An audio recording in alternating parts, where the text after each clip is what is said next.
देखिए आज हम शुरू करने वाले हैं विज्ञान एवं प्रौद्योगिकी के बारे में। विज्ञान एवं प्रौद्योगिकी से जो भी क्वेश्चन बन रहा है उसके बारे में हम देख लेते हैं। देखिए क्वेश्चन है आपके विज्ञान एवं प्रौद्योगिकी का पहला है जैव प्रौद्योगिकी के बारे में देख लेते हैं। देखिए आनुवांशिक रोगों की पूर्व सूचना प्राप्त करने की तकनीकी क्या कहलाती है? तो ये हो जाएगा आपका जेनेटिक प्रौद्योगिकी कहलाती है। अगला है जीनोम का संपूर्ण ज्ञान सर्वप्रथम किस पौधे से प्राप्त होता है? तो जीनोम का हो जाएगा आपका एराबिडोप्सिस नामक पौधे से। अगला है पैतृकता सिद्ध करने के लिए किस तकनीक का प्रयोग किया जाता है? तो डीएनए फिंगरप्रिंट की तकनीक प्रयुक्त किया जाता है। गुणसूत्र डीएनए एवं हिस्टोन प्रोटीन से निर्मित होता है। डीएनए परीक्षण की तकनीक किसके द्वारा विकसित की गई थी? ये हो जाएगा आपका डॉक्टर एलेक जेफ्रीज द्वारा। भारत के किस वैज्ञानिक ने ट्रांसजेनिक सिल्कवर्म का विकास किया था? तो ये हो जाएगा आपका प्रोफेसर गोपीनाथन ने। अगला है 2 एंड 4D किसका उदाहरण है? तो खरपतवार नाशी का। बायोचिप में क्या होता है? बायोचिप में होता है आरएनए, डीएनए एवं प्रोटीन। राष्ट्रीय रोग प्रतिरक्षा संस्थान कहाँ स्थित है? तो ये हो जाएगा नई दिल्ली में। किस वैज्ञानिक को प्रतिरक्षा विज्ञान का जनक माना जाता है? तो एडवर्ड जेनर को माना जाता है। भारत का कौन सा एकमात्र शोध संस्थान डीएनए फिंगरप्रिंट जैव तकनीक से संबंधित है? ये हो जाएगा आपका सेल्यूलर एंड मोलिक्यूलर बायोलॉजी केंद्र हैदराबाद। अगला है राष्ट्रीय डेयरी शोध संस्थान के वैज्ञानिकों द्वारा अगस्त 2010 में हरियाणा के करनाल में गरिमा सेकेंड नामक एक क्लोन भैंस विकसित की गई थी। एक ऐसी जैविक रचना जो एकमात्र जनक माता तथा अथवा पिता से अलैंगिक विधि द्वारा उत्पन्न होती है क्या कहलाती है? तो ये आपके क्लोन कहलाती है, क्लोन। अब देख लेंगे आपको, यह है मनुष्य द्वारा निर्मित अनुवांशिक रूप से अभियंत्रित प्रथम जीवित जीव कौन सा है? तो ये हो जाएगा आपका डॉली। वैज्ञानिकों ने किस मास्टर जीन को खोज की है जो अनेक प्रकार के कैंसर के लिए उत्तरदायी माना जाता है? ये हो जाएगा आपका यूटीएक्स जीन। विश्व स्तर के प्रोग्राम मानव जीनोम परियोजना का उद्देश्य क्या है? तो ये हो जाएगा आपका मानव जीनोम और उनके अनुक्रमों की पहचान और मानचित्रण द्वारा। अगला है परख नली का जन्म के लिए निषेचन कहाँ किया जाता है? तो ये हो जाता है माता के शरीर के बाहर। वह बच्चा जिसमें डीएनए का अधिकांश भाग उसके माता एवं पिता से तथा कुछ भाग किसी महिला प्रदाता से प्राप्त होता है क्या कहलाता है? 3 पेरेंट बेबी।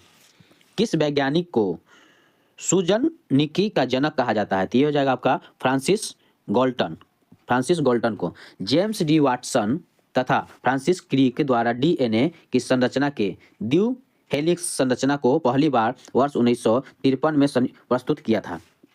अगला क्वेश्चन है जीनोट्रांसप्लांटेशन से तात्पर्य है? तो ये आपके हैं एक प्रजाति से दूसरे प्रजाति में अंगों का प्रत्यारोपण। अनुवांशिक अभिक्रिया क्या है? तो अनुवांशिक अभिक्रिया में बैगन की एक नई किस्म बीटी बैगन विकसित की गई है। इसका लक्ष्य इसे सहनाश कजीब बनाना है। भारत में जैव प्रौद्योगिकी विभाग की स्थापना किस वर्ष में की गई थी? तो वर्ष 1986 में। डीएनए में कौन सा शर्करा पाई जाती है? तो पेंटोज पाए जाते हैं।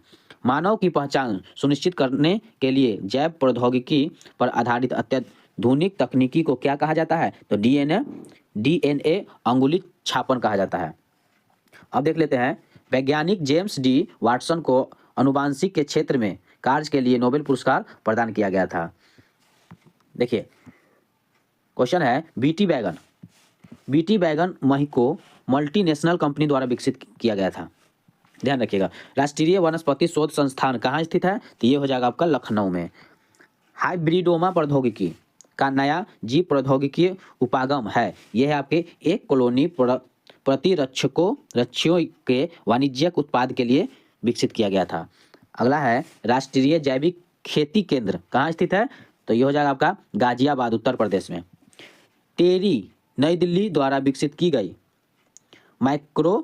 माइकोराइजा नामक फफूंदी फसलों तथा वृक्षों सहित लगभग सभी प्रकार के पौधे के लिए प्रयुक्त मानी जाती है। देखिए सुपर राइस किसके द्वारा विकसित किया गया था? तो ये हो जाएगा आपका डॉक्टर जीएस खुश द्वारा। अंतर्राष्ट्रीय चावल शोध संस्थान मनीला में कार्यरत है। अगला क्वेश्चन है, बीटी कपास के उत्पादन में कौन सा सूक्ष्म जीव संबंधित है? तो ये हो जाएगा आपका बैसिलस थूरिनजेसिस नामक जीवाणु। अगला क्वेश्चन है, देखिए 3 अगस्त 1994 को डॉक्टर वेणुगोपाल के नेतृत्व में अखिल भारतीय वायु विज्ञान संस्थान नई दिल्ली में प्रथम सफल हृदय प्रत्यारोपण किया गया था। कायिक कोशिका न्यूक्लियर अंतरण प्रौद्योगिकी का प्रयोग किस कार्य के लिए किया जाता है? तो ये हो जाएगा आपका शरीर व आनुवंशिक रूप से क्लोन जीव तैयार करने में। देखिए, किसी जीव को उसके पहचान शारीरिक और व्यवहारिक गुणों के आधार पर सत्यापित करने की तकनीक को क्या कहते हैं? तो ये हो जाएगा आपका बायोमेट्रिक्स कहा जाता है। 25 नवंबर 2007 को केंद्र सरकार द्वारा centre for cellular and molecular biology Hyderabad में देश के पहले स्टेम सेल तकनीक और पुनरुत्पादक औषधि पर चिकित्सीय अनुसंधान केंद्र स्थापित किया गया था। भारत का पहला जैव प्रौद्योगिकी जिला कौन सा है? तो ये हो जाएगा आपका वर्नाकुलम जो केरल में है। उसके बाद हो जाएगा आपका भारत में पोलियो वैक्सीन का निर्माण किसके द्वारा किया गया था? तो ये हो जाएगा आपका भारत इम्यूनोटोलॉजिक एवं बायोलॉजिक कॉर्पोरेशन बुलंदशहर उत्तर प्रदेश का है। प्रसव पूर्व एमनियोसेंटिस विधि में भ्रूण का लिंग ज्ञात किया जाता है। अगला है राष्ट्रीय कोशिका विज्ञान कहाँ स्थित है? तो ये हो जाएगा पुणे महाराष्ट्र में। शरीर की उन कोशिकाओं को क्या कहा जाता है जिसमें शरीर की किसी भी प्रकार की कोशिकाओं में विभाजन तथा विशिष्टीकरण की क्षमता है और जो कई गंभीर बीमारियों पर शोध का केंद्र बिंदु है? तो ये हो जाएगा आपका कायिक कोशिका है। इंस्टीट्यूट ऑफ माइक्रोबियल टेक्नोलॉजी कहाँ स्थित है? तो ये हो जाएगा आपका चंडीगढ़ में। उंगलियों के निशानों को बहुरंगीय सतह पर उभारने हेतु किस रसायन का प्रयोग किया जाता है? तो ये हो जाएगा आपका फ्लोरोसेंट पाउडर का। ऐसे सूक्ष्म जीव जिनका प्रयोग करके पौधे को पोषक तत्वों की प्राप्ति कराई जा सकती है क्या कहलाते हैं? तो जैव उर्वरक कहलाते हैं। राष्ट्रीय पादप जैव प्रौद्योगिकी केंद्र कहाँ स्थित है? नई दिल्ली में है। लखनऊ में विश्व का दूसरा तथा एशिया का प्रथम DNA बैंक कहाँ स्थित है, स्थापित किया गया है? तो बायोटेक पार्क में है। जब कोई जीन एक या दो से अधिक विभिन्न लक्षणों को एक साथ नियंत्रित करता है तो वह स्थिति बहुप्रभावित कहलाती है। सुनहरे धान में बीटा कैरोटीन निर्माण करने वाले जीन को किस नाम से जाना जाता है? तो फाइटोन सिथेंज तथा फाइटोन डिजाटूरेज के नाम से जाना जाता है। अगला है, देश में 2 प्रमुख उत्तक संवर्धन पायलट संयंत्र कहाँ स्थापित किया गया था? तो ये हो जाएगा आपका राष्ट्रीय रासायनिक प्रयोगशाला पुणे तथा टाटा ऊर्जा अनुसंधान संस्थान नई दिल्ली है। कौन सा जीव पौधे को नुकसान पहुंचाने वाले कीटों एवं अन्य ऑर्थोपोड्स को नष्ट करता है? तो ये हो जाएगा आपका बैकिलोवायरस। अब है आगे CRISPR Cas9 प्रौद्योगिकी किस लिए प्रयोग की जाती है? तो ये हो जाएगा आपका जीनोम के कुछ भागों को DNA अनुक्रमों से निकालने जोड़ने या बदलने में सूक्ष्म बनाती है। अब देख लेते हैं, देखिए क्वेश्चन है आपका, हिमालय जैव संपदा प्रौद्योगिकी संस्थान हिमाचल प्रदेश में स्थित है।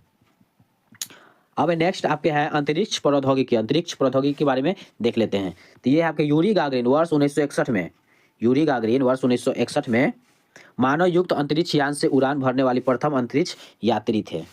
चंद्रमा पर, अगला क्वेश्चन देखिए, चंद्रमा की सतह पर उतरने वाला पहला अंतरिक्ष यान कौन सा था? तो ये था लूना सेकेंड। 13 दिसंबर वर्ष 1959 में सोवियत संघ द्वारा प्रक्षेपित किया गया था। नील आर्मस्ट्रॉन्ग चंद्रमा पर किस यान से गए थे? तो ये हो जाएगा आपका अपोलो 11।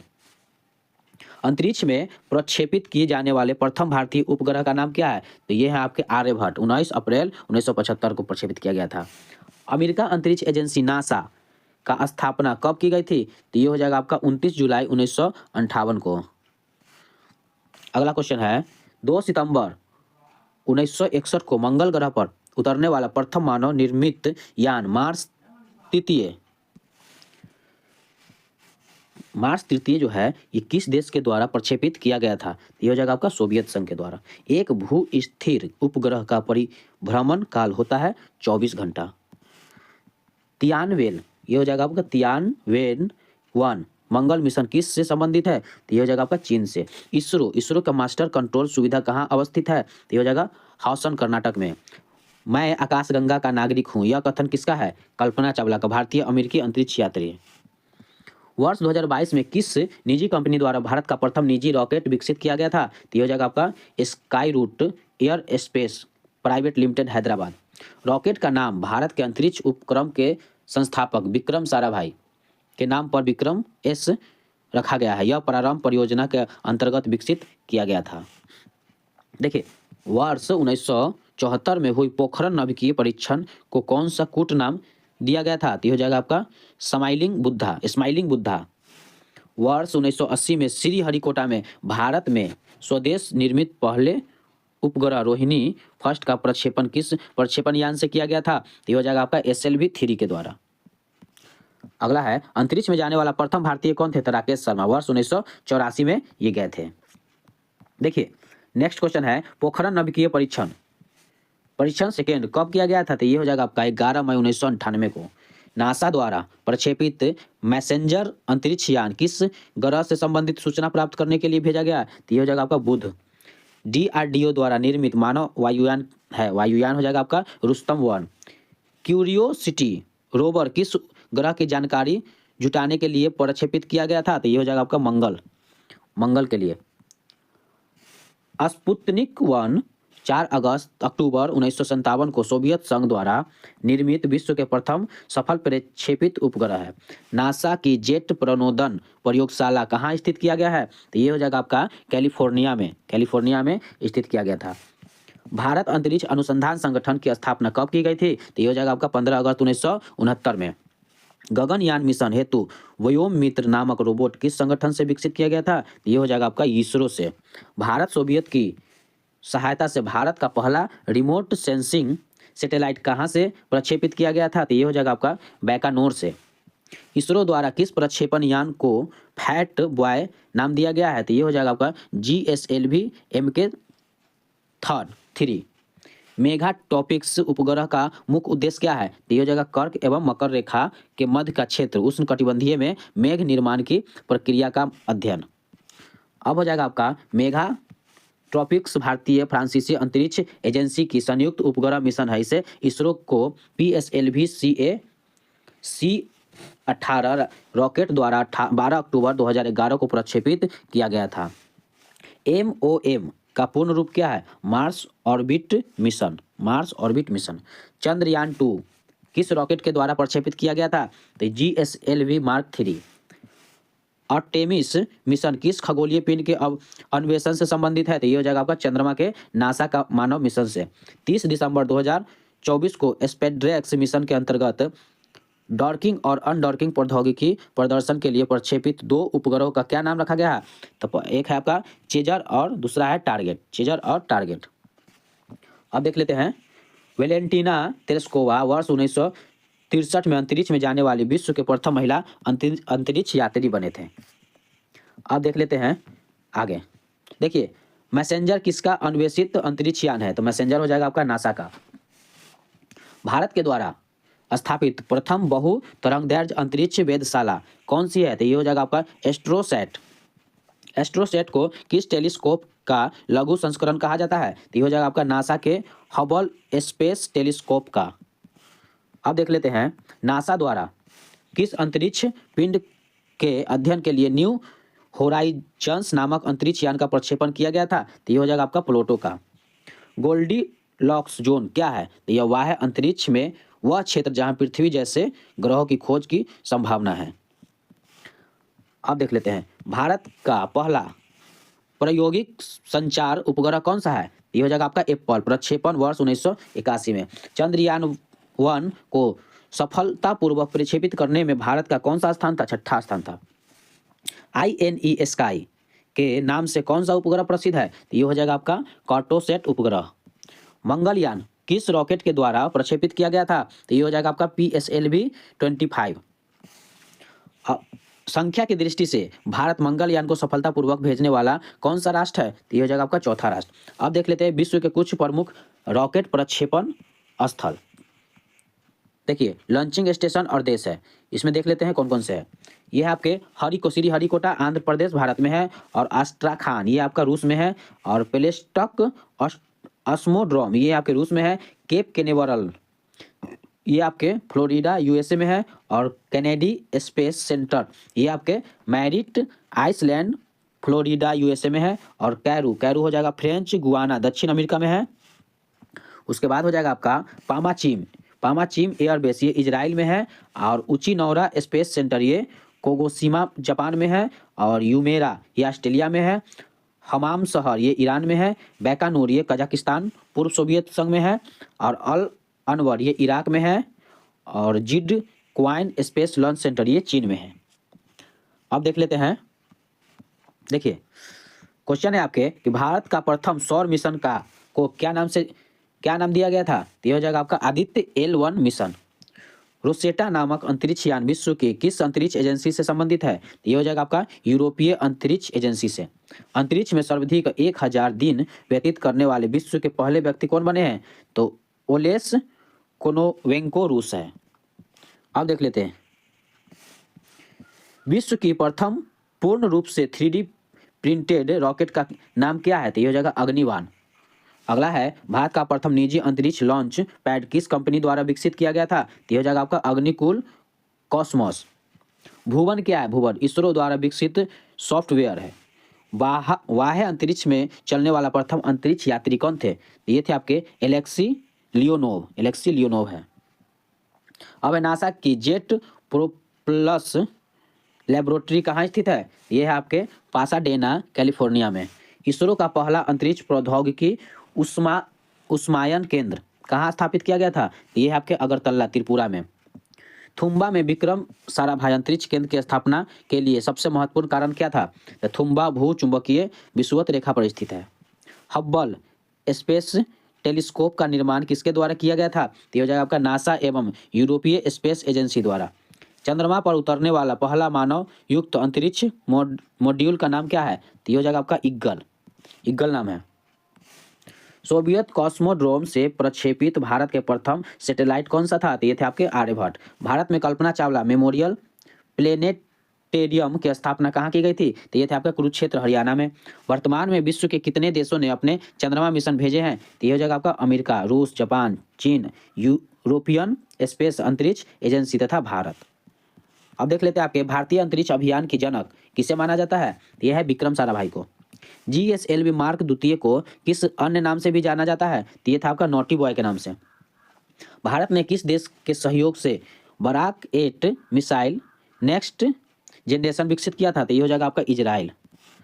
अब देख लेते हैं आपके 19 जून 1981 को प्रथम भारतीय संप्रेषण सैटेलाइट एप्पल प्रक्षेपित किया गया था। अब है आपके अंतरिक्ष में प्रथम अंतरिक्ष कार्यक्रम देख लेते हैं क्या क्या है। देखिए अंतरिक्ष यान वर्ष विशेष स्थल एक में है आपका स्पुतनिक 1। ये आपके 10/4/1957 को यह पूर्व सोवियत संघ द्वारा अंतरिक्ष में प्रक्षेपित प्रथम उपग्रह था। और स्पुतनिक तो ये 3/11/1957 को यह अंतरिक्ष में जीवित कुत्ते लाइका को ले जाने वाला उपग्रह था। स्कोर जो है अंतरिक्ष यान ये आपके 18/12/1958 को यह अंतरिक्ष में स्थापित पहला संचार उपग्रह था।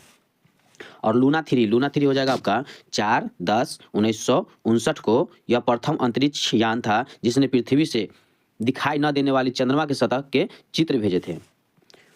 उसके बाद है आपके वोस्टॉक 1 हो जाएगा आपका 12 अप्रैल 1961 को पूर्व सोवियत संघ के अंतरिक्ष यात्री यूरी गागरिन ने अप्रैल 1961 में पृथ्वी की परिक्रमा की थी। यह मानव द्वारा की गई प्रथम अंतरिक्ष यात्रा थी। उसके बाद है आपके वोस्टॉक 6 ये आपके 4/12/1963 को वेलेंटाइना टेरेस्कोवा पूर्वी सोवियत संघ प्रथम महिला अंतरिक्ष यात्री थे। इटलसेट ये हो जाएगा आपके 6 अप्रैल 1965 को व्यावसायिक उद्देश्य के लिए प्रक्षेपित प्रथम संचार उपग्रह था। और ये है आपके वेनेरा 7 ये 15/12/1970 को किसी अन्य ग्रह शुक्र पर उतरने वाला प्रथम अंतरिक्ष यान थे। लूना 9 ये हो जाएंगे आपके 31/1/1966 को चंद्रमा की सतह पर सफलतापूर्वक उतरने वाला प्रथम अंतरिक्ष यान थे। सोयूज 4 ये है आपके 14/1/1969 को प्रथम स्थापित प्रयोगात्मक अंतरिक्ष केंद्र है। अपोलो 11 ये आपके 16/7/1969 को यह चंद्रमा पर उतरने वाला प्रथम अंतरिक्ष यान था। उसके बाद है मार्स 2 ये 19/5/1971 को मंगल ग्रह पर उतरने वाला प्रथम अंतरिक्ष यान थे। अब देख लेते हैं होप जो है ये आपके 19/7/2020 को मंगल ग्रह पर उतरने वाला अरब देशों संयुक्त अरब अमीरात के प्रथम अंतरिक्ष यान थे। अब ये आपका अंतरिक्ष केंद्र और इकाइयाँ, अब अंतरिक्ष केंद्र और इकाइयाँ के बारे में देख लेते हैं। अंतरिक्ष केंद्र, स्थल और उद्देश्य।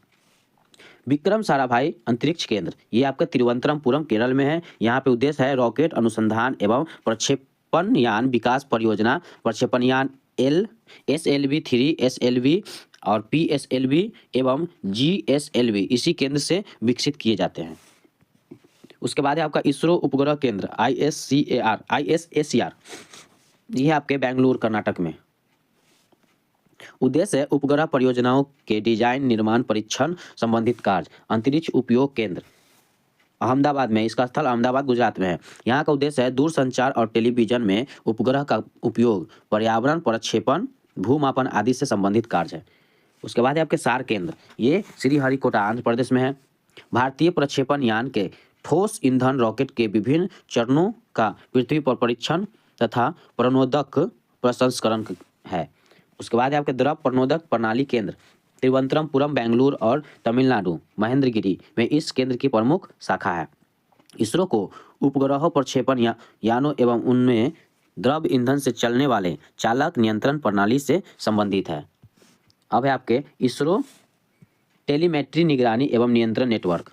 इसका मुख्यालय बेंगलुरु, भूकेंद्र श्रीहरिकोटा, तिरुवनंतपुरम, बेंगलुरु, लखनऊ, पोर्ट ब्लेयर और मॉरिशस में है।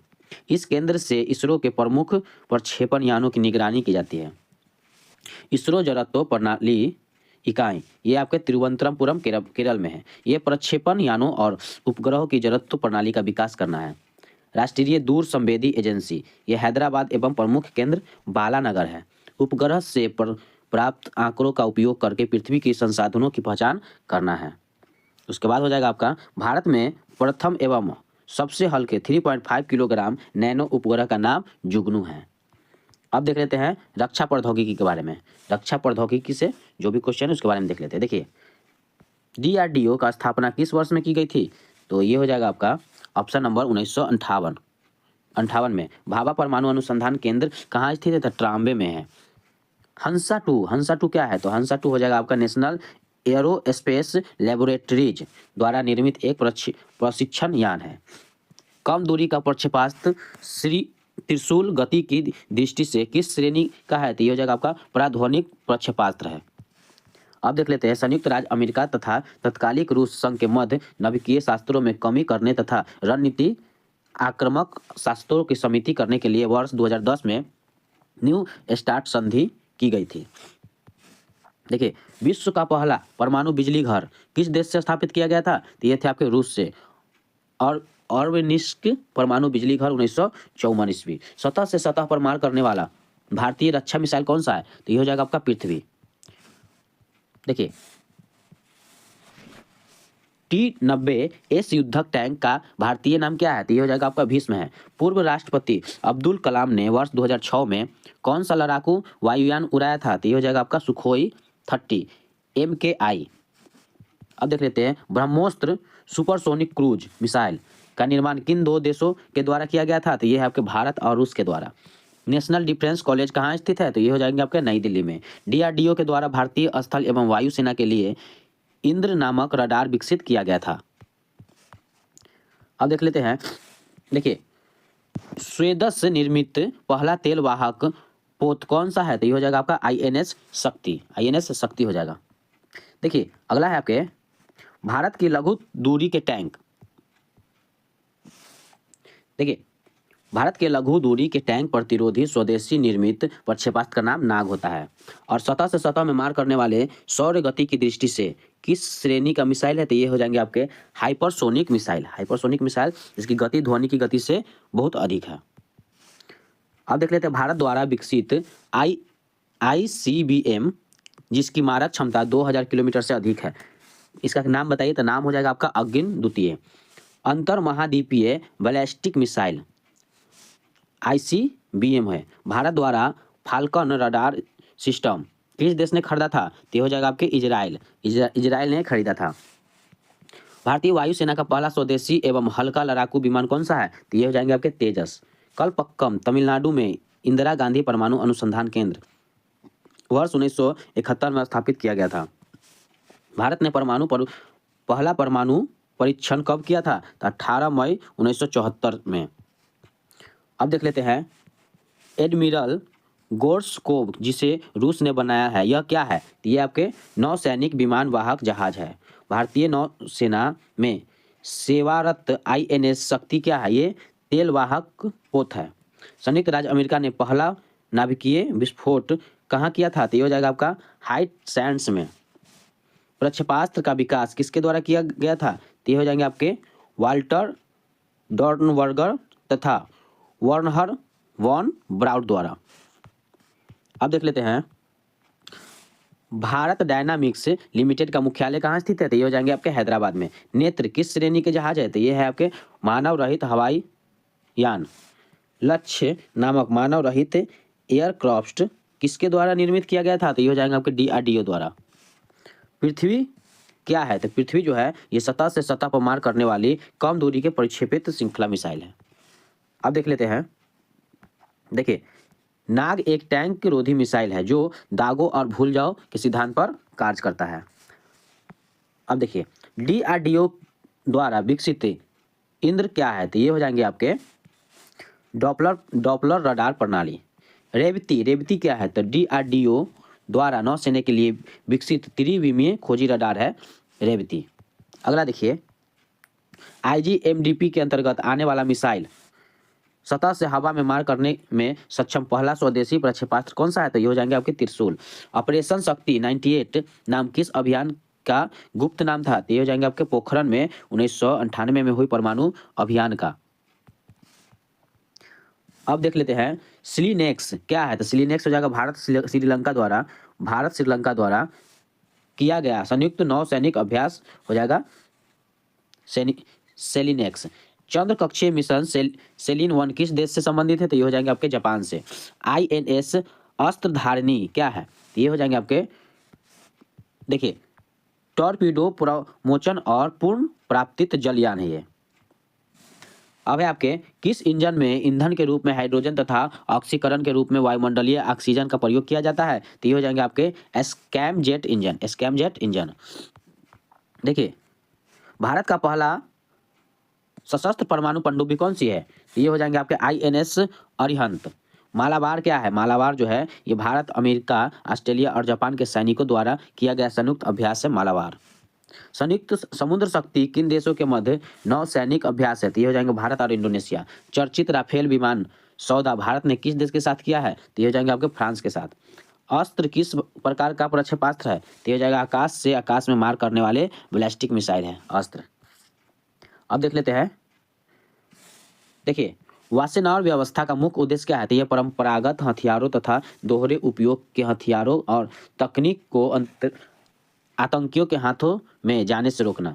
मिसाइल प्रौद्योगिकी नियंत्रण व्यवस्था की सदस्य भारत में कब ग्रहण की थी? तो जून 2016 में 35वां सदस्य के रूप में।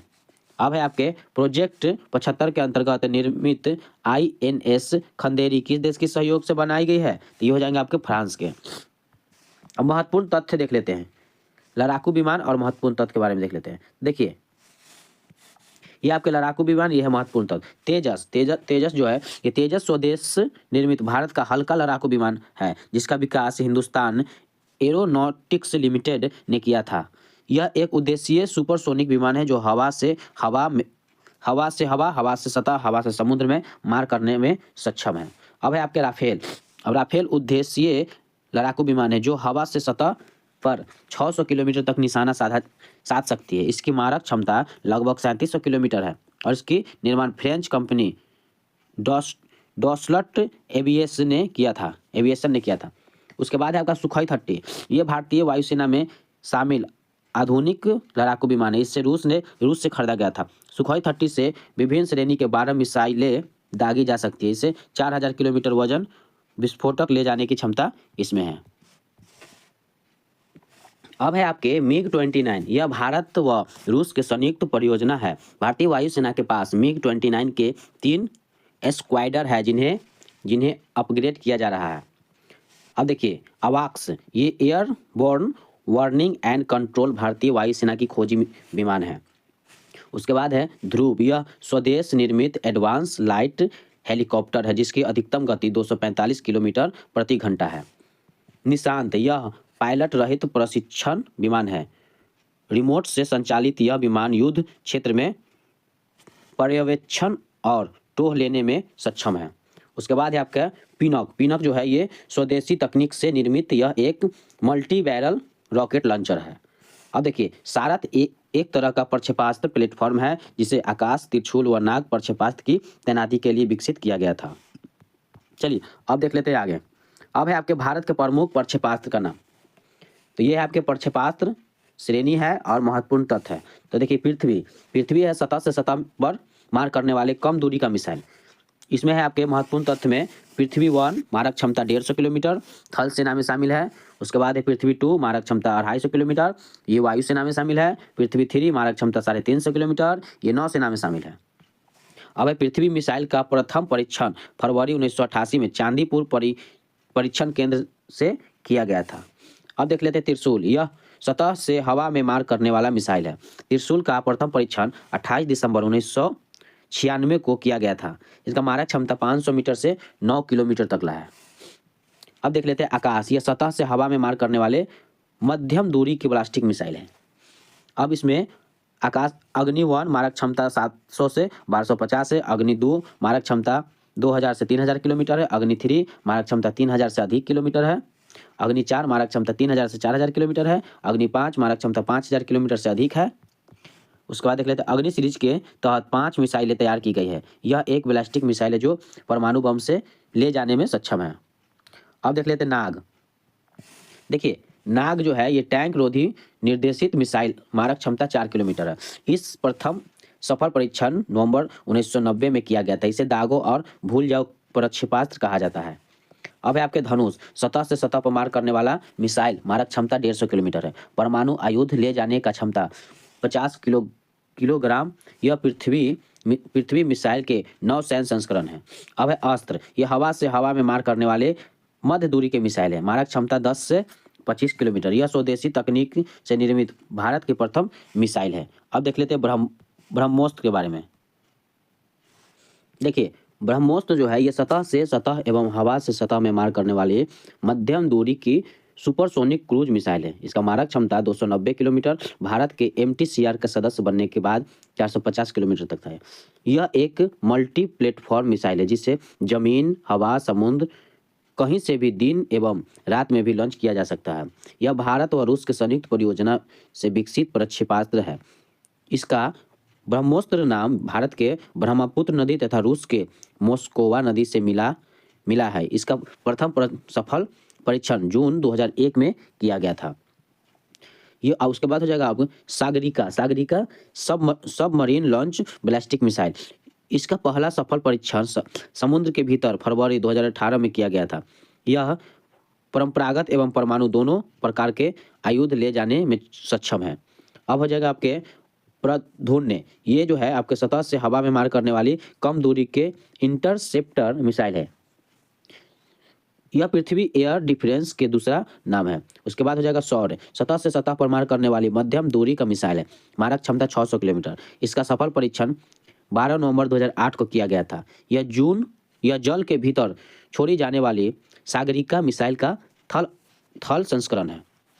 अब देख लेते हैं युद्धक टैंक और महत्वपूर्ण तथ्य। युद्धक टैंक देख लेते थे। युद्धक टैंक हो जाएगा अर्जुन। यह स्वदेशी तकनीक से युक्त एक टैंक का विकास DRDO ने किया है। इसका भेदन क्षमता 25 किलोमीटर तथा अधिकतम गति 75 किलोमीटर प्रति घंटा है। रात में भी कार्य करने में सक्षम तथा जवानों को विषाक्त गैस व विकिरण से सुरक्षित रखना अर्जुन टैंक का मुख्य विशेषता है। अब है आपके भीष्म जो है यह मध्यम श्रेणी का युद्धक टैंक है। इसकी अधिकतम गति 60 किलोमीटर प्रति घंटा तथा यह लेजर निर्देशित रिफ्लेक्स मिसाइल से युक्त है। भीषण टैंक भारत और रूस के संयुक्त परियोजना द्वारा विकसित किया गया था। अब है आपके कर्ण, यह मध्यम दूरी का श्रेणी का हल्का टैंक है जो नाभिकीय जैविक व रासायनिक युद्ध सहन करने में सक्षम है। कर्ण लेजर रेंज फाइंडर तकनीक से युक्त किया गया है। अब देख लेते हैं हम प्रमुख अनुसंधान संस्थान एवं उनके मुख्यालय। देखिए, भाभा परमाणु अनुसंधान केंद्र कहाँ है? तो मुंबई में है। इंदिरा गांधी परमाणु अनुसंधान केंद्र कहाँ है? कलपक्कम तमिलनाडु में है। राजा रमन्ना उन्नत प्रौद्योगिकी केंद्र कहाँ है? इंदौर मध्य प्रदेश में है। परमाणु खनिज अन्वेषण एवं अनुसंधान निर्देशालय कहाँ है? तो हैदराबाद में है, हैदराबाद तेलंगाना में। परिवर्तित ऊर्जा साइक्लोट्रॉन केंद्र कहाँ है? तो कोलकाता पश्चिम बंगाल में है। अब है आपके परमाणु ऊर्जा विभाग के अन्य इकाई। तो भारी जल बोर्ड मुंबई में है। नाभिकीय ईंधन परिसर हैदराबाद में है। भारतीय नाभिकीय ऊर्जा कॉरपोरेशन लिमिटेड मुंबई में है। भारतीय यूरेनियम निगम लिमिटेड जादूगोड़ा में है। और विकिरण एवं आइसोटोप प्रौद्योगिकी बोर्ड मुंबई में है। अब देख लेते हैं क्वेश्चन। देखिए, डीआरडीओ द्वारा भेदी मिसाइल के परीक्षण सफलतापूर्वक किस अभियान के अंतर्गत किया गया था? ये हो जाएंगे आपके मिसल शक्ति 27 मार्च 2019 को। अमेरिका, रूस एवं चीन के बाद भारत एंटी सैटेलाइट मिसाइल दागने की क्षमता रखने वाला कौन सा देश है? तो ये हो जाएगा आपके चौथा। वान्ना क्राई, पेट्रिया और इंटरनल ब्लू आदि शब्द किससे संबंधित है? तो ये हो जाएगा आपका साइबर क्राइम से संबंधित है। अब देख लेते हैं उच्च गति डेटा संरक्षण के लिए प्रकाश को माध्यम के रूप में प्रयुक्त करता है। तो ये हो जाएगा आपका लाइफ हाई। प्रोजेक्ट लून किससे संबंधित है? तो ये है आपके बेतार संचार प्रौद्योगिकी से। भारत में गूगल की निःशुल्क सार्वजनिक वाईफाई सेवा प्रदान करने वाला पहला रेलवे स्टेशन कौन सा है? तो मुंबई सेंट्रल रेलवे स्टेशन। अब देख लेते हैं कि रैंसमवेयर क्या है? तो ये एक प्रकार का मालवेयर है। मालवेयर ऐसा कोई भी कंप्यूटर प्रोग्राम सॉफ्टवेयर हो सकता है जो किसी कंप्यूटर सर्वर नेटवर्क अथवा क्लाइंट को हानि पहुंचाने के लिए डिजाइन किया गया हो। अब देख लेते हैं साइबर आक्रमण तथा आंकड़ों की चोरी के डर से बचने हेतु centre for development of advance computer ने किस सॉफ्टवेयर का विकास किया था? तो ये हो जाएगा नयन सॉफ्टवेयर का। ये आपके वाई मैक्स किससे संबंधित है? तो ये आपके संचार प्रौद्योगिकी से संबंधित है। अब देख लेते हैं संस्थान एवं मुख्यालय। भारत इलेक्ट्रॉनिक लिमिटेड कहाँ है? बेंगलुरु में है।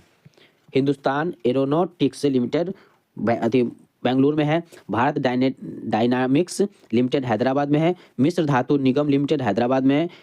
गार्डन रिच शिप बिल्डर्स एवं इंजीनियरिंग लिमिटेड कहाँ है? तो कोलकाता में है। अब है आपके Bharat Earth Movers Limited Bengaluru में है। गोवा शिपयार्ड लिमिटेड वास्को डी गामा में है। Mazagon Dock Shipbuilders Limited Mumbai में है। ऑर्डिनेंस फैक्ट्री बोर्ड कोलकाता में है। Hindustan Shipyard Limited Visakhapatnam में है। अब है आपके सेंसर युक्त अंतर संबंधित वस्तुओं का नेटवर्क जो डाटा का आदान प्रदान कर सकता है क्या कहलाता है? तो इंटरनेट ऑफ थिंग्स कहलाता है। नैनो प्रौद्योगिकी। अब देख लेते हैं नैनो प्रौद्योगिकी शब्द का प्रयोग सर्वप्रथम किसने किया था? तो ये हो जाएंगे आपके नोरियो चानीगुची ने। नैनो फोटोनिक्स किससे संबंधित है? तो ये हो जाएगा नैनो स्केल पर प्रकाश के व्यवहार के अध्ययन से। ये सामाजिक ह्यूमनॉइड रोबोट कौन सा है? तो जिसे हांगकांग स्थित कंपनी हैंसन रोबोटिक्स द्वारा विकसित किया गया था। अब है आपके नवंबर 2017 में रोबोट सोफिया को सऊदी अरब की नागरिकता प्रदान कर दी गई है। किसी देश की नागरिकता पाने वाला पहला रोबोट था ये। बैंकिंग परिचालन को सुदृढ़ बनाने के लिए सॉफ्टवेयर रोबोटिक्स को लागू करने वाला प्रथम भारतीय बैंक कौन सा है? तो ये हो जाएगा आपका आईसीआईसीआई बैंक। भारत के प्रथम औद्योगिक रोबोट ब्रावो का डिजाइन एवं निर्माण किस भारतीय कंपनी द्वारा किया गया था? तो ये हो जाएंगे आपके TAL मैन्युफैक्चरिंग सॉल्यूशन। अब है आपके बैलिस्टिक मिसाइल श्रेणी और अधिकतम रेंज। तो ये है short range ballistic missile 1000 kilometre से कम, और मिडिल रेंज बैलिस्टिक मिसाइल हो जाएगा 1000 से 3000 kilometre. Intermediate range ballistic missile हो जाएगा आपका 3000 से 5500 किलोमीटर, और इंटर कॉर्निटेंटल बैलिस्टिक मिसाइल हो जाएगा आपका 5500 किलोमीटर से अधिक। अब देख लेते हैं। देखिए, अब है आपके कुंभकोणम तमिलनाडु के सिटी यूनियन बैंक ने नवंबर 2016 में भारत का पहला बैंकिंग रोबोट लक्ष्मी लॉन्च किया था। चलिए, अब है आपके विविध से देख लेते हैं, मिसलेनियस से जो भी क्वेश्चन है उसको देख लेते हैं। तो देखिए, भारतीय अंतरिक्ष अनुसंधान संगठन का वर्तमान अध्यक्ष कौन थे? तो ये हैं आपके S सोमनाथ। प्रमुख नौवहन प्रणाली एवं देश देख लेते हैं। ग्लोबल पोजिशनिंग प्रणाली जीपीएस अमेरिका है, और कंपास नेविगेशन प्रणाली ये आपके चीन है। कंपास नेविगेशन प्रणाली चीन है। गैलीलियो पोजिशनिंग प्रणाली यूरोपीय संघ है, और ग्लोनास नेविगेशन प्रणाली रूस है, और क्वासी जेनिथ सैटेलाइट प्रणाली जापान है।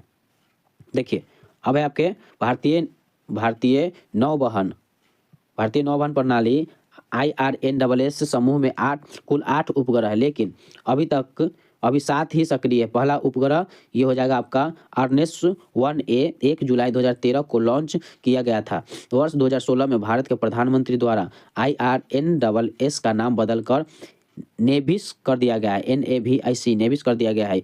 मई 2023 में NVS 01 उपग्रह को GSLV F12 का उपयोग करके सफलतापूर्वक लॉन्च किया गया था। यह उपग्रह इसरो के नेविगेशन सैटेलाइट NVS श्रृंखला के पेलोड की दूसरी पीढ़ी का उपग्रह में से पहला है। इसका उद्देश्य जो है नेविस के सेवाओं का नियंत्रण प्रदान करना है। अब आपके नासा ने किस उपग्रह के अध्ययन के लिए इनसाइट मिशन का प्रक्षेपण किया था? तो ये हो जाएंगे आपके मंगल ग्रह। भारत के पहले प्रस्तावित मानव युक्त अंतरिक्ष मिशन का नाम क्या है? तो ये हो जाएगा गगनयान। चंद्रयान 3 कब प्रक्षेपित किया गया था? तो ये हो जाएंगे 14 जुलाई 2023 को। चंद्रयान 3 के लैंडर को विक्रम जबकि रोवर को प्रज्ञान नाम दिया गया था। अब देख लेते हैं।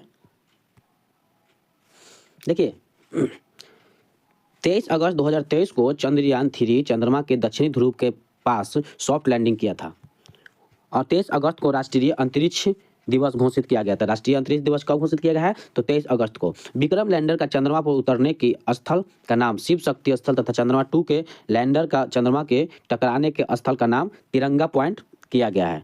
ये मेन पॉइंट है, देख लेते हैं। अब देखिए पृथ्वी और सूर्य की गुरुत्व संतुलन बिंदु क्या है? तो ये हो जाएगा आपके लॉन्ग रेंज पॉइंट। जाली दस्तावेज का पता किन किरणों के माध्यम से लगाया जाता है? तो पराबैंगनी किरण के माध्यम से लगाया जाता है। अब देख लेते हैं सिम का पूरा रूप क्या है? तो सिम का पूरा रूप है सब्सक्राइबर आइडेंटिटी मॉड्यूल।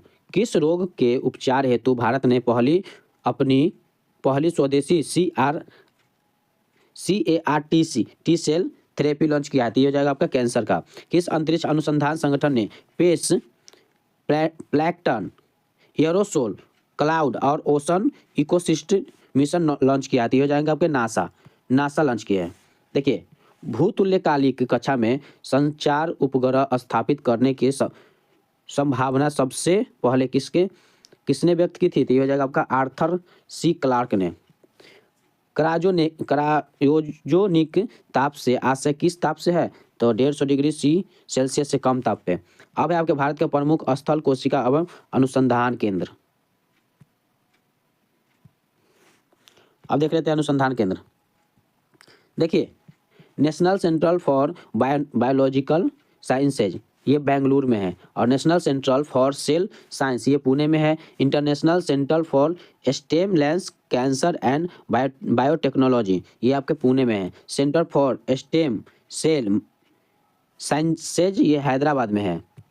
अब है आपके स्कूल ऑफ रिजेनरेटिव मेडिसिन ये आपके कर्नाटक में है, और SV प्रसाद आई इंस्टीट्यूट हैदराबाद में है। अब क्वेश्चन है आपके किस वायरलेस तकनीक के अंतर्गत 2 उपकरणों को एक छोटी रेंज में लाकर 4 सेंटीमीटर रेडियो संचार स्थापित किया जाता है? तो निकट क्षेत्र संचार NFC। भूस्थैतिक कक्षा पृथ्वी से लगभग कितनी ऊंचाई पर स्थित है? तो 36,000 किलोमीटर। सोडियम आयन बैटरी को वाणिज्यिक रूप से लॉन्च करने वाली प्रथम भारतीय कंपनी कौन थी? तो यह जाएगा आपका सोडियम एनर्जी हैदराबाद। अब है आपके देखिए परमाणु हथियार ले जाने वाला सक्षम बैलिस्टिक मिसाइल अग्नि प्राइम किस अग्नि श्रेणी के मिसाइल का स्थान है? तो ये हो जाएगा आपका अग्नि 1। गोवा शिपयार्ड लिमिटेड द्वारा पहला स्वदेशी रूप में निर्मित प्रदूषण नियंत्रण पोत हो जाएगा समुद्र प्रताप। और भारत ने अपना पहला पुनः प्रायोजन हाइब्रिड रॉकेट लॉन्च किया है? तो ये हो जाएगा रूमी 1 लॉन्च किया है। अब देख लेते हैं। देखिए गोल्डीलॉक्स जोन से स्थित ऐसे ग्रह जो आकार प्रकार की दृष्टि से पृथ्वी के समान होते हैं उसे सुपर अर्थ कहा जाता है। तो चलिए फ्रेंड्स, आज के लिए इतना है। मिलते हैं अगले वीडियो में। अगर आप मेरे चैनल पर नए हैं तो मेरे YouTube channel all in one को सब्सक्राइब करके बेल आइकन जरूर दबा दीजिएगा, जिससे नए वीडियो का नोटिफिकेशन आप तक तुरंत पहुँचे।